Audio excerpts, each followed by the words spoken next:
Wenn du vorhast, dir eine zweite finanzielle Identität aufzubauen, die komplett unabhängig ist von deiner finanziellen Identität in der EU, dann eignen sich die USA dafür besonders gut. Warum das so ist und wie du das machen kannst, das werde ich dir in diesem Video erklären. Wir reden auf diesem Kanal ja viel von Auswandern, von Plan B, darum sein Vermögen zu diversifizieren, sein Vermögen abzusichern, grundsätzlich Konten in mehreren Ländern hier weltweit verteilt zu haben. Und sicherlich sollte man sich dabei auch die USA ganz genau anschauen. Mir ist völlig klar, dass in den USA nicht alles perfekt ist. Ich meine, ich bin 2008 in die USA umgezogen. Ich kenne die USA ziemlich gut. Da gibt es natürlich Probleme. Dort gibt es auch eine hohe Staatsverschuldung. Wir hören es ja hier jeden Tag in den Medien. Der US-Dollar ist jetzt gerade in den letzten Monaten hier ziemlich abgesagt. Also mit Sicherheit ist das hier nicht das gelobte Land, wo jetzt alles besser ist. Aber darum soll es jetzt hier auch gar nicht gehen, um diese ganz großen strategischen Überlegungen, sondern es soll im Grunde genommen darum gehen, dass man die USA nutzt als Plattform, um sich, wie ich es gerade eben schon genannt habe, eine zweite finanzielle Identität aufzubauen. Was meine ich damit? Du hast ja momentan unter der Annahme, dass du in Deutschland lebst, wenigstens hier deine gesamte finanzielle Identität in Deutschland.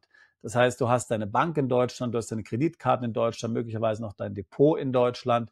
Du hast auch deine Bonität in Deutschland. Wenn du eine gute Bonität hast, dann bekommst du in Deutschland Kredite, Kreditkarten, kannst deine Immobilie zum Beispiel finanzieren etc. pp. Wenn das auf einmal nicht mehr geht aufgrund von einer Wirtschafts- oder Finanzkrise oder wenn sogar noch schlimmere Dinge hier passieren, wie zum Beispiel Kapitalverkehrskontrollen oder auch wenn du dort nicht mehr mitmachen willst, weil du im Grunde genommen auf den Überwachungsstaat EU keine Lust mehr hast oder vielleicht willst du auch auswandern in ein anderes Land, und damit endet ja dann in gewisser Weise auch deine finanzielle Identität in Deutschland, dann ist es eben sinnvoll, sich parallel schon jetzt eine weitere finanzielle Identität aufzubauen und natürlich eine Identität, wo du jetzt nicht für auswandern musst, sondern etwas, das du jetzt hier von Deutschland aus, wenn du noch in Deutschland wohnst oder natürlich in Österreich und der Schweiz hier komplett separat aufbauen kannst. Natürlich komplett egal hier, keine krummen Dinger drehst oder sowas, sondern komplett legal etwas aufbaust, das dir dann in Zukunft in verschiedenen Szenarien nützlich sein kann. Zum Beispiel als Plan B, um dich und dein Vermögen abzusichern, aber zum Beispiel auch unter der Annahme, dass du vielleicht einmal wegziehen möchtest und dann im Grunde genommen ein zweites finanzielles Setup ziemlich gut verwenden kannst. Natürlich ist es sinnvoll, zum Beispiel schon jetzt auch ein Konto in Liechtenstein oder in der Schweiz zu haben. Da stimme ich dir völlig zu. Oder auch in Singapur und dort Vermögen aufzubauen. Das ist völlig klar. Das sind sicherlich gute Standorte. Der Schweizer Franken oder der Singapur-Dollar, das sind gute Währungen. Die haben sich in den letzten Jahrzehnten hier als sehr stabil erwiesen. Das heißt, dort Geld zu deponieren und damit einen Teil des Vermögens zu sichern, das ist sicherlich hier zu empfehlen. Und wir tun es ja immer wieder. Aber wie gesagt, das ist ja letztlich noch keine neue finanzielle Identität, denn du bekommst ja dann dort in der Schweiz oder in Singapur zum Beispiel keine Kreditkarten oder du hast dann dort keine Bonität.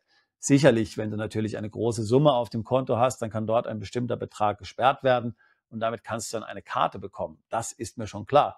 Aber jetzt so ohne weiteres zum Beispiel zu sagen, ich möchte vielleicht eine Finanzierung für eine Immobilie haben, das wird dort so ohne weiteres nicht laufen. Vielleicht, wie gesagt, in Abhängigkeit von dem Vermögen, was du bei der Bank hast, kann man sich das dann schon vorstellen, dass du dann entsprechend dort bestimmte Beträge auf Konten und Depots als Sicherheit hinterlegst. Sowas natürlich schon. Aber im Grunde genommen hängt das alles noch an deiner in Deutschland belegenen Identität dran. Ich meine jetzt wirklich etwas, was komplett getrennt von dem ist, was du momentan in Deutschland hast, wo zum Beispiel die Bank überhaupt nicht weiß, dass du in Deutschland wohnst. Ja? Und das ist genau in den USA möglich. Und wie das möglich ist, darüber wollen wir eben jetzt sprechen. Zunächst mal sollten wir uns doch mal hier vergegenwärtigen, was eigentlich die Vorteile des amerikanischen Finanzsystems sind. Nun, zum einen mal, es ist natürlich extrem weit entwickelt. Ja, es ist ein sehr großes Finanzsystem. Es gibt sehr viele große Banken. Es gibt dort sehr viele Produkte. Es ist sehr kundenorientiert. Es gibt viele Kreditkartenanbieter, die sind natürlich untereinander stark hier in Konkurrenz und haben großes Interesse dann hier solvente Kunden zu gewinnen, die eine gute Bonität haben. Es ist ein sehr offener Markt, der zum Beispiel im Vergleich mit dem Markt in der Europäischen Union weniger reguliert ist. Es gibt so Vorteile wie zum Beispiel, dass die USA nicht am automatischen Informationsaustausch nach OECD-CRS teilnehmen. Auch generell sind die Anti-Money-Laundering-Vorschriften oder KYC-Vorschriften in den USA sehr viel weniger streng, als sie in Europa sind. Und dann ist es eben möglich, sich dort tatsächlich eine Bonität aufzubauen über einen guten Credit Score. Und der ermöglicht einem dann tatsächlich dort sehr potente Kreditkarten zum Beispiel zu bekommen, aber auch zum Beispiel Immobilien dann später zu finanzieren. Oder vielleicht hat man ja sogar vor, in die USA umzuziehen, möchte sich vielleicht dann dort ein Auto kaufen.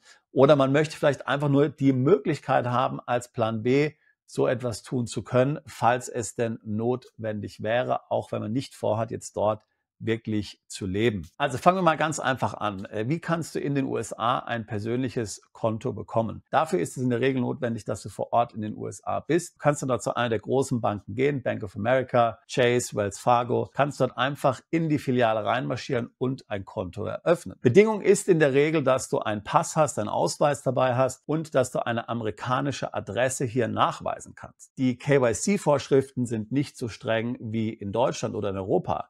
Die fragen dich nicht nach einer Adresse, wo du steuerlich ansässig bist. Die fragen dich nicht nach einer Adresse, wo du wohnst. Die wollen einfach nur eine physikalische Adresse haben, unter der du erreichbar bist. Das darf keine Büroadresse sein und das darf auch nicht irgendein Mailbox-Anbieter sein. Alle Mailbox-Anbieter in den USA, die sind registriert in einem System und das sieht die Bank, ob die Adresse, die du angibst, zu einem solchen Mailbox-Anbieter gehört. Das heißt, das funktioniert nicht. Viele Mandanten von uns zum Beispiel haben ein Ferienhaus in Florida, dann nimmt man natürlich dieses Haus. Ansonsten kann man vielleicht die Adresse nehmen eines Freundes oder eines Bekannten. Und dann gibt es natürlich schon einige Anbieter, die auch Adressen zur Verfügung stellen. Aber wie gesagt, da muss man vorsichtig sein, dass es sich dabei nicht um einen Mailbox-Anbieter handelt. Sonst funktioniert diese Adresse nicht. So, dann gehst du mit diesen Informationen in die Bank hinein und dann solltest du auch noch deine amerikanische Steuernummer dort mitbringen, die sogenannte ITIN. Das ist eine Steuernummer, die man als Ausländer beantragen kann. Wir können dir dabei helfen. Das braucht ein paar Monate, bis man die hat. Das heißt, es ist eine gewisse Vorbereitung notwendig. Und dann kannst du diese amerikanische Steuernummer dort vorlegen. Die ist wichtig, denn an diese amerikanische Steuernummer ist dann die Bonität geknüpft. Die ITIN hat das gleiche Format wie die amerikanische SSN, wie die amerikanische Social Security Number. Du weißt vielleicht, die ist wahnsinnig wichtig hier in Amerika. Und das heißt, du kannst diese ITIN dort dann hier statt des Social verwenden und dann kannst du somit Bonität in den USA aufbauen. Das kannst du dann bei mehreren Banken machen. Du kannst dann auch Kreditkarten beantragen. Da gibt es verschiedene Variationen, wie man das machen kann. Um eine Kreditkarte zu beantragen, brauchst du in der Regel zunächst ein Konto. Wie gesagt, das haben wir jetzt ja schon besprochen. Und dann kannst du zum Beispiel anfangen, hier sogenannte Secured Credit Cards zunächst zu verwenden. Das sind also Karten, die haben einen Verfügungsrahmen von ein paar $100, $300, $400. Diese zahlst du dort sozusagen als Kaution ein und dann kannst du diese Karten dann verwenden, kannst damit Geld ausgeben und so baut sich dann langsam die Bonität auf. Das Ganze geht dann so ungefähr ein halbes Jahr, vielleicht bis ein Jahr, bis du dann hier eine entsprechende Bonität, einen guten Credit Score hast. Es gibt auch andere Möglichkeiten. Du kannst zum Beispiel bei den Banken, die ich vorhin genannt habe, Wells Fargo, Chase oder Bank of America, wenn du dann dort ein Konto eröffnest, auch dort dann eine richtige Kreditkarte beantragen mit einem höheren Limit, also nicht nur 400 oder $500, sondern gleich 4.000, 5.000. Dann wirst du dort aber zumindest temporär den entsprechenden Betrag auch auf dem Konto blockieren lassen müssen. Deswegen sind diese Secured Credit Cards oftmals einfacher. So, und dann hast du eben diesen Credit Score. Der beste Credit Score ist 999, aber eben auch schon ein Credit Score mit 750 gilt als ziemlich gut und der wird dir dann erlauben, immer weiteren Credit hier aufbauen zu können. Das heißt, du wirst dann Karten bekommen mit sehr viel höheren Limits. Mit einem solchen Credit Score zum Beispiel kannst du dann auch ein Handy in den USA bekommen, wenn du das möchtest. Du könntest sogar ein Auto damit finanzieren, du könntest sogar auch eine Immobilie damit finanzieren. Der Credit Score ist im Grunde genommen die Voraussetzung, dass du hier Credit in den USA nutzen kannst. Aber auch zum Beispiel, wenn du in die USA umziehst und dort hier einen neuen Versorgungsvertrag mit einem Strom-, Gas-, Wasseranbieter hier abschließt, wirst du immer auch einen Credit Score brauchen. Ansonsten musst du eben dort auch eine Kaution hinterlegen. Wobei diese Dinge sind dann vielleicht nur relevant, wenn du auch wirklich natürlich in den USA wohnen möchtest. Du kannst dann zum Beispiel auch eine amerikanische LLC gründen und wenn du einen guten persönlichen Credit Score hast, dann kannst du hier auch über die amerikanische LLC dann anfangen, Bonität aufzubauen, unabhängig von dir selbst. Kannst dann zum Beispiel hier auch Business Credit Lines bekommen und auch zum Beispiel dann Unternehmenskredite hier im Namen der LLC aufnehmen zu können. In diesem ganzen Bereich, da muss man natürlich vorsichtig sein, da gibt es auch hier natürlich einige schwarze Schafe, die dir hier alles Mögliche hier erzählen. Ich würde dir im Grunde genommen nicht empfehlen, jetzt hier großartige Kredite oder sowas in den USA aufzunehmen, außer, wie gesagt, du planst da wirklich in den USA etwas zu tun. Aber ansonsten gibt es ja da eben alle möglichen sehr riskanten Modelle, was weiß ich, hier 5 Kreditkarten, jeweils $30.000 Limit. Das ist natürlich schon machbar, aber das kann dann leicht auch aus dem Ruder geraten. Also da wäre ich relativ vorsichtig. Der Vorteil, den amerikanische Kreditkarten haben, ist, dass man dort zunächst mal höhere Limits hat und dann sind gerade für Vielflieger natürlich auch sehr interessante Optionen dabei, Punkte zusammen, Meilen zu sammeln. Und wenn du jetzt zum Beispiel ein Business hast, vielleicht lebst du nicht mehr in Deutschland, hast eine LLC und du bist im Online-Marketing-Bereich tätig, hast hier sehr hohe Ausgaben für Google Ads oder für Facebook Ads, kannst du ja mit solchen Karten bezahlen, hast natürlich dann die Möglichkeit, hier laufend dann ein hohes Volumen an Unkosten zu produzieren und kriegst dann für alles Punkte, was dann natürlich das Reisen hier und deine Upgrade-Möglichkeiten sehr stark verbessert. Auch Broker-Konten kann man natürlich in den USA öffnen, hast dann den Vorteil, dass du damit Produkte traden kannst, die man normalerweise in der EU nicht so traden kann. Auch das ist natürlich interessant. Krypto gilt ganz genau das Gleiche. Auch dort kannst du natürlich dann hier bei amerikanischen Exchanges einen Account aufmachen. Hier muss man jetzt natürlich sagen, dass die USA nicht am OECD-CRS teilnehmen. Das heißt, hier gibt es keine Meldung an das deutsche Finanzamt. Es ist trotzdem alles komplett legal. Du musst natürlich deine Einnahmen, wenn du jetzt zum Beispiel Zinseinnahmen hast oder sowas, das muss natürlich in der deutschen Steuererklärung deklariert werden. Aber ansonsten komplett egal, kannst du ein Konto eröffnen. Aber was Krypto anbelangt, dort nehmen die USA bekanntlich am CARF, also am Crypto Asset Reporting Framework, in Zukunft teil. Das ist eben der automatische Informationsaustausch hier jetzt für Kryptoassets, die ab 2027 eingeführt werden. Das erste Jahr, für was berichtet wird, ist 2026. Wir haben ja dafür auch schon einige Videos gemacht. Aber im Grunde genommen würde dich das ja nicht betreffen, denn wenn du zu einem amerikanischen Kryptoanbieter gehst, zum Beispiel Kraken mit dem Setup, was ich gerade eben genannt habe, würdest du dich ja dort, wie gesagt, registrieren mit deiner amerikanischen Adresse und bist ja dann aus der Perspektive Krakens kein Ausländer, der dort ein Konto eröffnet, sondern eben über die amerikanische Steuernummer und Adresse dann hier letztlich als ein US-Steuerzahler registriert, auch wenn du tatsächlich in den USA keine Steuern bezahlen musst. Hier muss man natürlich jetzt sehen, was jetzt im Rahmen der Compliance dann auch legal und korrekt ist. Wie gesagt, man sollte hier keine Falschinformationen an Finanzdienstleister geben. Vorhin hatte ich ja erklärt, dass das bei amerikanischen Banken momentan gar nicht notwendig ist, weil die dich nicht fragen, wo du steuerlich ansässig bist. Wenn das jetzt im Rahmen des CARF zum Beispiel bei Kryptoanbietern gefragt werden würde, wo ist deine steuerliche Ansässigkeit, da wäre ich natürlich sehr vorsichtig, dann Dinge zu erzählen, die nicht den Tatsachen entsprechen. Ja? Also völlig klar, aber da müssen wir mal sehen, wie das Ganze hier sich dann entwickelt. Der Vorteil, eine solche parallele finanzielle Identität zu haben, ist natürlich der, dass das komplett unabhängig ist von deinem Wohnsitz. Ich hatte ja vorhin darüber gesprochen, dass du, wenn du zum Beispiel ein Schweizer Konto eröffnest, hier die Angaben zu deinem deutschen Wohnsitz machen willst.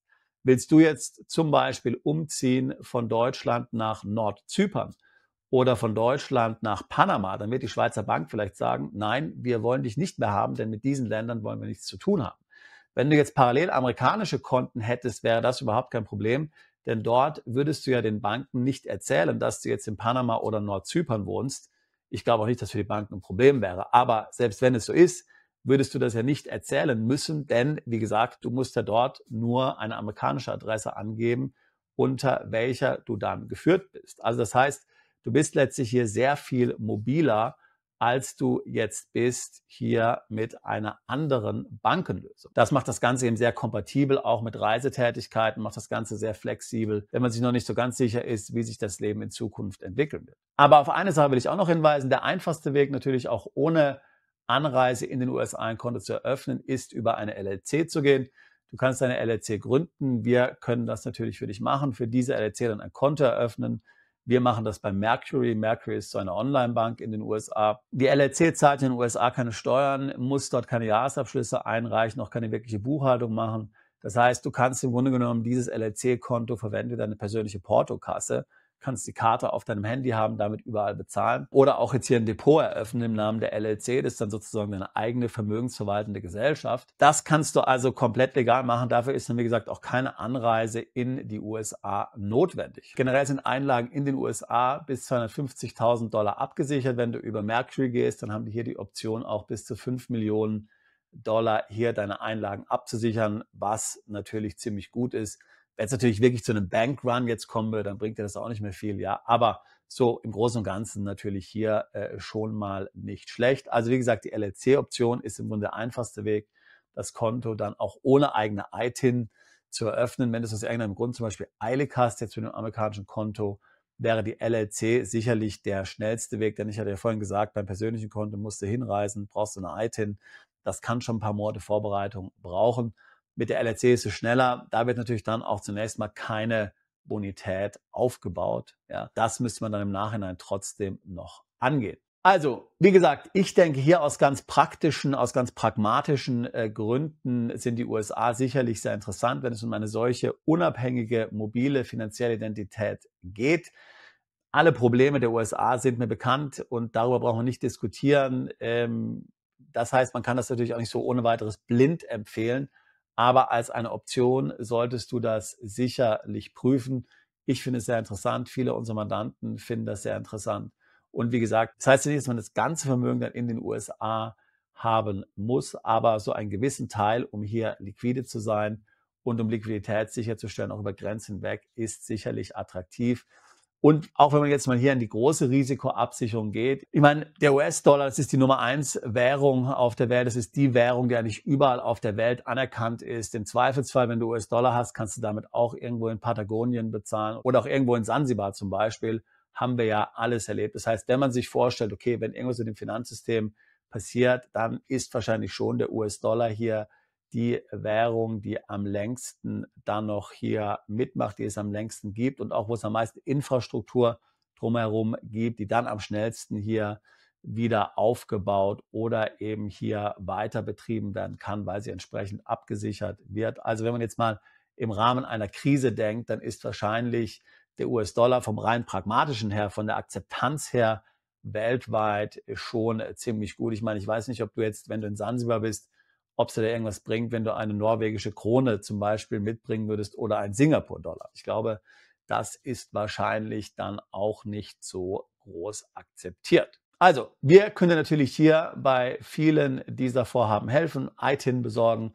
LLC eröffnen. Wir haben auch Beziehungen zu Banken in den USA. Wir können dir da sicherlich weiterhelfen.